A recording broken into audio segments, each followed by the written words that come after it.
Okay, today we're going to talk about dealing with collisions in hash tables. And this is part one of probably several parts of this lecture. The problem that we saw last time is that any hash table is going to have collisions where two different keys hash to the same slot in a table. And in order to keep all the things that we want to store, we have to be able to resolve those collisions and store all the things in the table. So we have to have some way of storing both items, even if we only have one slot that they both hash to, or that multiple things hash to.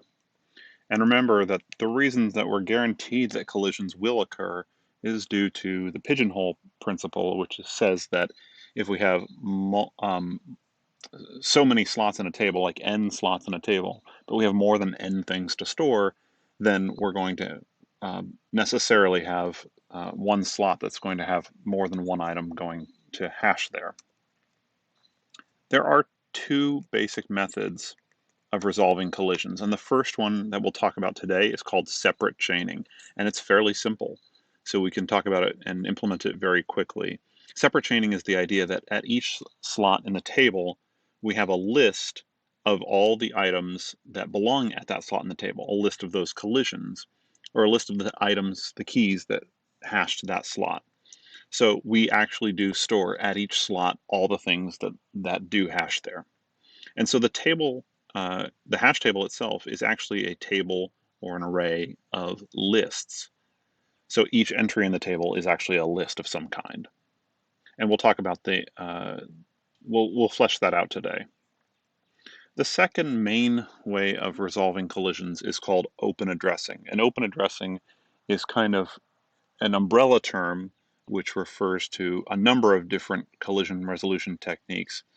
But the basic idea for all of open addressing is that we're going to store collisions in unused table slots. So in open addressing, we're not going to have a list at each table slot, but instead we're going to have one item belonging to each table slot, kind of like what we assumed in the last lecture. But since we can't have more than one item at each slot, we will look for other entries that are not being used, and we'll use those if there's a collision. And so the place where an object originally hashes to is not necessarily where it gets stored. And as you might imagine, this introduces a bit of complexity, but we're not going to talk about that today. We're going to talk about that in the next lecture. So let's talk about separate chaining. Okay, and let's just do an example. Our example is going to be similar to what we talked about last time with the first example. We'll have a hash table which functions as a set where we're inserting non-negative integers. We have a table size of 7. Our hash function is the identity because the input is non-negative integers, and we'll just insert the following values. We'll start with 3, and when we insert 3, well, 3 hashes to 3, and 3 mod 7 is 3. So we just put it right there in that list. Notice here that each entry in the table is no longer just an integer, but is a list of integers. So I've put empty brackets, or an empty list is signaled by 2 brackets next to each other. The next thing we're going to insert is 23. 23 mod 7 is 2, so that would go here.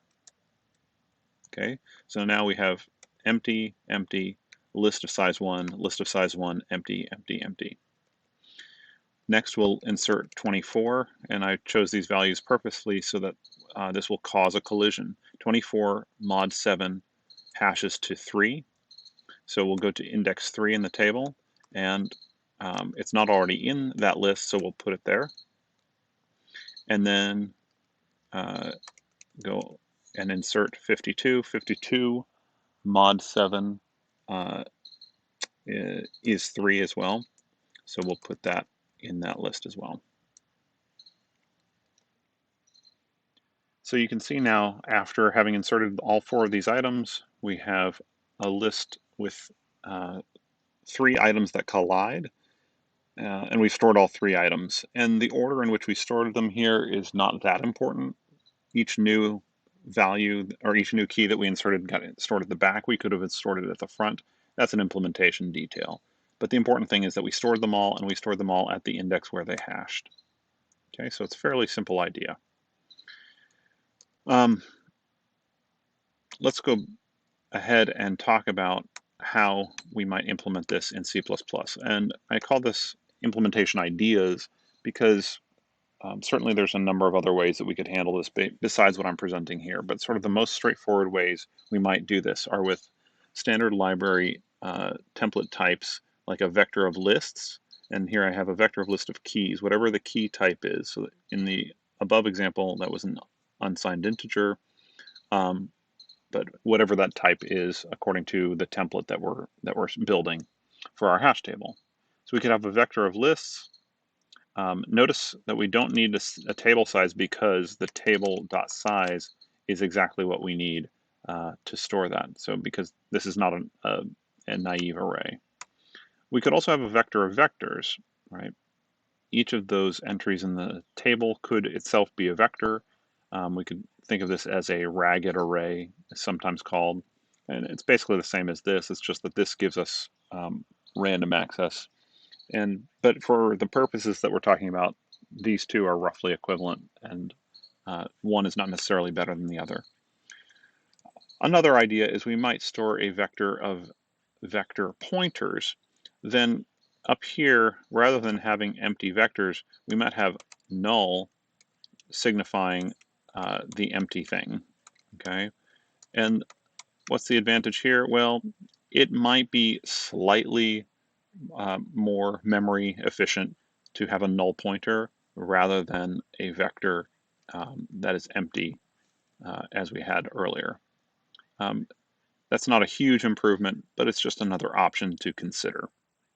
Okay, and as I said, you could come up with other representations besides these, but these are reasonable starts. And I would probably myself choose one of these two. Okay, let's look at the operations and let's look at some pseudocode for how we might implement the insert, remove, and query. Okay, the insert method looks similar to what we discussed last time, but with a bit more detail. If we're going to insert some key, the first thing we do is we figure out what's the hash value for that key, and we use that hash value modulus the table size, or in our case, we might modify this to table.size if we're using an STL vector, but I'll leave that as that for now. And we'll say, let's loop over everything in that list or in that vector that's at that slot. And the reason we want to loop over all of them is because we want to make sure that if this key that we're inserting is already in the table, then we're just going to return. And the reason for that is we don't want to store duplicate keys. Notice that a duplicate key is different than a collision. A collision is between two different keys that hash to the same slot in the table. But a duplicate key is exactly the same key, and we don't typically want to store in a plain hash table the same key twice. So if we see the same key, we just return. If we exit this loop and we haven't returned, then we would just say put it at the end of the list or the vector for this slot in the table. Okay, so that's insert. Query is much the same. Hash, loop over everything. If we find the item, then return it. Otherwise, return, I don't know, null or some sentinel saying this was not here. Okay. Now again, this is pseudocode, so don't try to implement this in C++ because notice here I'm returning a key type and here I'm returning a pointer type.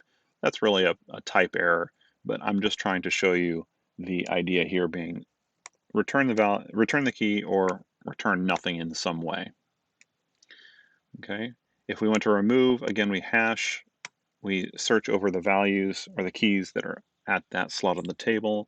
If we find it, then we remove it.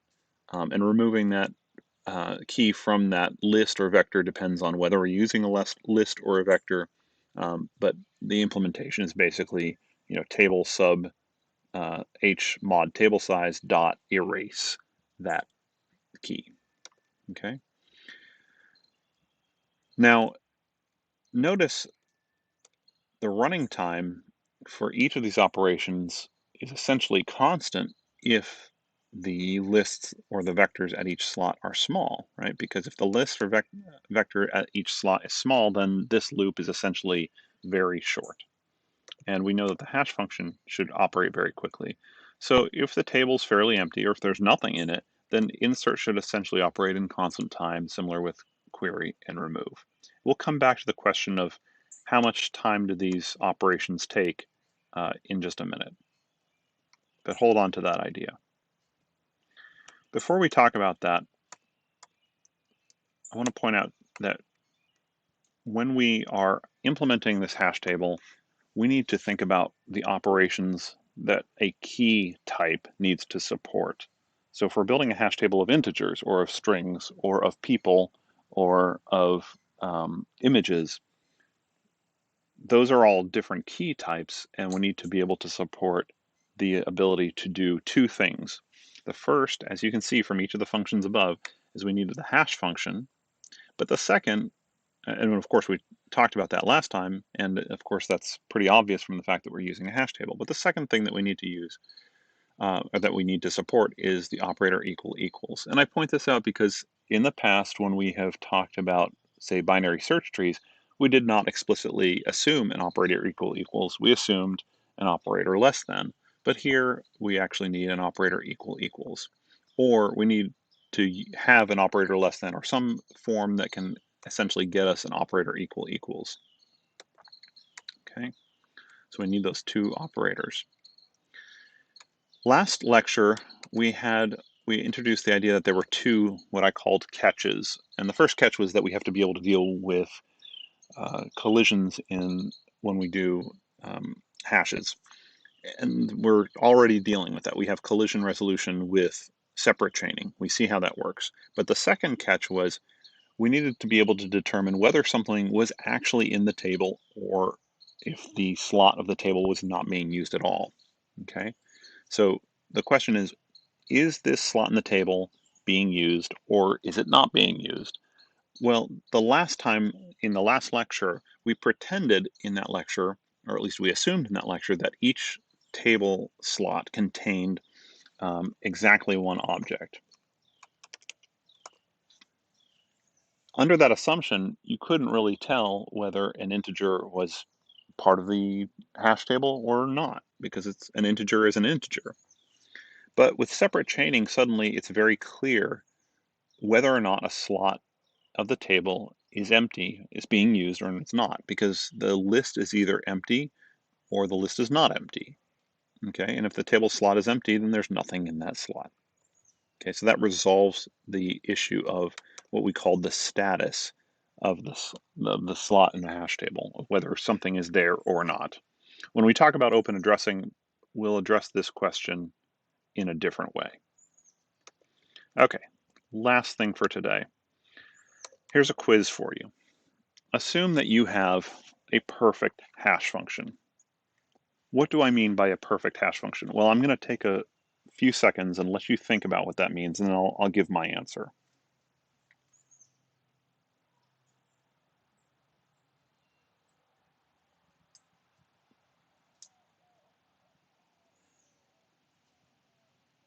What do you think? Well, I think that a perfect hash function is one which tends to distribute keys well throughout the table. And why is that? Well, we talked about this last time. If you distribute keys well throughout the table, then there's a low chance that any one key being inserted will cause a collision.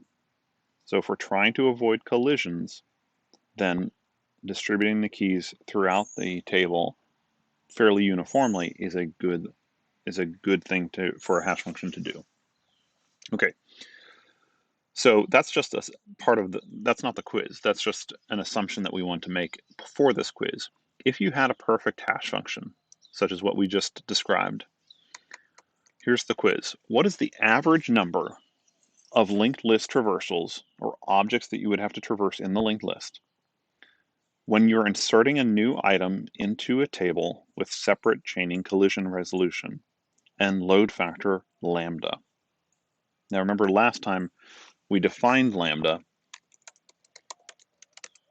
as the number of items divided by the table size. So again, I'll pause for a second few seconds to let you think about this question.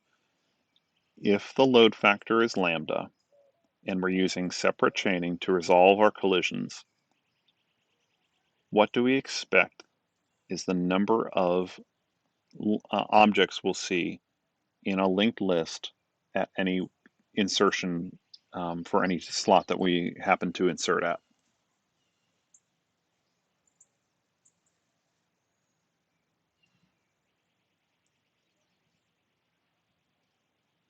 Well, the answer is actually lambda. And the reason it's lambda is that if you think about what the meaning of lambda, well, the meaning of lambda is exactly what we've written here, the number of items divided by the table size. If we have a perfect hash function, what's going to happen? Well, the hash table is going to be fairly uniformly full at every slot in the table. In other words, every slot in the table's list is going to have roughly equal length. And what is going to be the length of each list? Well, it's going to be the number of items in the table divided by the number of slots in the table size. And so lambda is going to be the average length of the linked lists, or the lists or vectors in each slot of the table. So that tells you that even if you have a perfect hash function, as the table gets more and more full, as lambda goes up, the running time for insert, remove, and query is simultaneously going to go up. And so we would say that the running time of our hash table using separate chaining is order lambda, right? And lambda is a function of the number of items. And oftentimes we call the number of items, we call it n, right? So we want order 1, but what we have is order lambda. Okay, how do we reduce order lambda as much as possible? We have to be able to store all the items, all n items that we want to store. Well, we can bring lambda down by increasing our table size. So a fast hash table is a fairly empty hash table. So why don't we just make our hash tables really, really big all the time? Well, because of course that's a waste of space. So hash tables are a constant balance between how fast we want them to be.